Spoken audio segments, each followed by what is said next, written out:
وہ وقت زیادہ مزے کا ہوتا ہے جب آپ دیکھ ہی نہیں رہے ہوتے, جب لوگ سن ہی نہیں رہے ہوتے, آپ جب لوگ مان ہی نہیں رہے ہوتے. تنقید, تنہائیاں, ڈینائل, ریجیکشن ایسا ہائی لائٹڈ کھڑا ہوتا ہے آپ کی لائف میں, آپ سوچ نہیں سکتے. لیکن جب یہ اللہ کا موضوع آتا ہے اور جب یہ گھومتا ہے نا, جب یہ پلٹا گھومتا ہے انسان کا اور اللہ کا منو سلوہ اترتا ہے انسان کی, سب سے زیادہ انجوائمنٹ ہے وہ چہرے دیکھنے کی جن کے سامنے سے تو گزرے.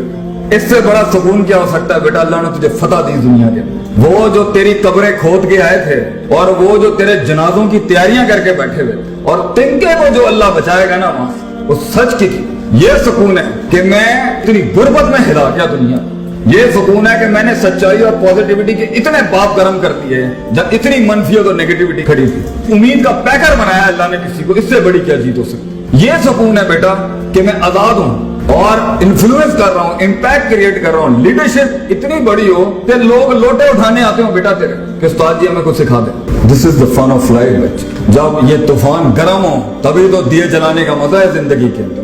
جب ہوائیں کا رخ تیرے خلاف ہو بیٹا تبھی تو ایک فلسفہ بن کے ابھرنے کا مزہ ہے. لوگوں کے ساتھ ریوڑ کے ساتھ چلنے کے اندر ہر وقت ان کی سمت چلنا, یہ کیسے سکون ہو سکتا ہے؟ اس پاکیزگی کو پانے کے لیے تجھے آنکھوں سے دریا بہانے پڑیں گے آنسوؤں کے. جب وہ آنسو بہ جائیں گے, جب تو اپنی اوقات کو, اپنی حیثیت کو کائنات میں پہچان لے گا, جب تو اللہ کی حیثیت کو پہچان لے گا, اس کی میں کو پہچان لے گا اور اپنی میں کو قربان کرے گا. دس از دا اسٹارٹ آف سکون کہ میں آزاد ہو گیا روز. آج مر بھی گیا, کچھ تو میرے اعمال نامے میں کچھ 3-4 اچھی چیزیں تو ہوں گی, شاید اللہ معاف کر دے. اور یقین رکھیں اللہ غافل دل کی دعا قبول نہیں کرتا. یقین رکھیں انا عند ظن عبدی بھی, اللہ کہتا ہے میں تیرے گمان کے مطابق بڑا دل لے کے آ, تجھے بڑی سلطنت دنیا اور آخرت میں دیں گے. چھوٹا مسئلہ چھوٹی چیز ہی ملے گی بیٹا آگے سے. تو آج سے اپنا اللہ کے ساتھ تعلق مضبوط کر, آج سے اپنے آپ کے ساتھ تعلق مضبوط کر. اپنے نفس کی پاکیزگی ان کو اپنی جگہ پر رکھے بغیر, وضع پہ رکھے بغیر, اس قطع پہ رکھے بغیر جہاں کے لیے وہ اصول بنے تھے.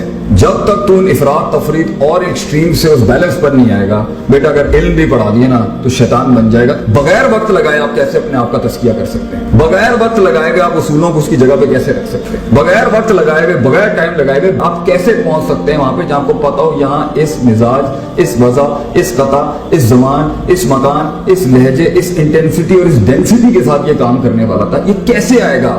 اکثر کام ہمارے اس لیے دنیا میں خراب ہیں, اکثر بربادیاں ہماری اس لیے کھڑی ہوئی ہیں اور سکون اس لیے برباد ہیں کیونکہ ایک تو ہم اللہ سے دور ہیں, وہ تو ہے ہی ہے. دوسرا ہمارے فیصلے غلط, ترجیحات غلط, ہمیں پتہ نہیں ہے یہاں پہ کس طرح کرنا تھا, کس معیار سے کرنا تھا, کس مزاج سے کرنا تھا. تو اسٹریٹجکلی بھی گراؤنڈ کے پر ہم مار کھا رہے ہیں, سکون نہیں ہے, فیصلے غلط. اور اسپرچولی بھی ہم مار کھا رہے ہیں, اللہ سے تعلق نہیں ہے. اور پرسنلی بھی مار کھا رہے ہیں کہ اپنے آپ سے بھی تعلق نہیں ہے. اور ایک جھوٹ کے اندر اگر انسان نے زندگی گزارنی ہے تو ٹھیک ہے, فائن, جھوٹ کے ساتھ آپ جی تو لیں گے, لیکن اللہ نے انسان کو ایک معجزہ نہیں بنایا. یہ میرے لیے بہت مشکل تھا کہ معجزے انسان کے ساتھ ہوں, یہ تو ایک ڈگری. انسان خود ایک اللہ کا معجزہ بن جائے, خود اللہ کی ایک دلیل بن جائے, اللہ کی ایک حجت بن جائے دنیا کے. اور اس سے بڑی کیا بات ہے کہ زندگی میں انسان وہ کام کرے کہ قیامت کے دن اللہ بلا کے بولے کیا میرا یہ بندہ نہیں کر رہا تھا. وہ کام کر کہ اللہ کی دلیل بن جا تو وہاں پر. وہ کام کر کے قیامت میں جب لوگ کہیں گے نا یہ کام ہوتا نہیں تھا, یہ کام ہمارا مسئلہ, تو اللہ تجھے بلا کے بولے کیا یہ نہیں تھا تمہارے اندر؟ کیا اس نے برداشت نہیں کیا؟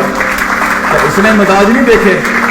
کیا اس نے وقت نہیں کاٹا؟ کیا اس نے تنگی نہیں کاٹی؟ کیا اس نے ڈائیورسٹی نہیں اپنائی؟ کیا اس نے ان تنہائیوں اندھیروں میں ہمیں نہیں پکارا؟ تو بیٹا زندگی ایسی گزار کہ انسان کو چھوڑ کے دوسری مخلوقات تیرے حق میں گواہیاں دے. آسمان زمین سے اترے وہ ساری چیزیں, یہ کائنات تجھے رسپانس کرے گی بیٹا. اس سے بڑے سکون کی کائنات تیرے حق میں رسپانس کرے گی. تو اس سے رسپانس نہیں لے سکا, تو اس کو یوٹیلائز نہیں کر سکا, تو اس کو اپنے حق میں نہیں کھڑا کر سکا. یہ مگر سٹارٹنگ پوائنٹ ہے اپنے آپ اور اپنے رب سے ملاقات. اس کو مائنس کر کے یہ مادہ پرستی سے اگر آپ کو لگتا ہے کچھ مل جائے گا آپ کو, تو بیٹا ایسے لوگ جنہوں نے ان وجہ سے تجھے قبول کیا تھا اور تو نے ان وجہ سے جن کو قبول کیا تھا, بے وفائیاں, غداریاں اور چھوٹے پنوں کے علاوہ کچھ نہیں دکھے گا. اللہ تعالیٰ میری قوم کو, میرے بچوں کو زندگی میں ان کو وہ سکون عطا فرمائے جو حقیقی سکون ہے, الٹیمیٹ سیٹسفیکشن. واخر دعوانا الحمدللہ رب العالمین. جزاکم اللہ.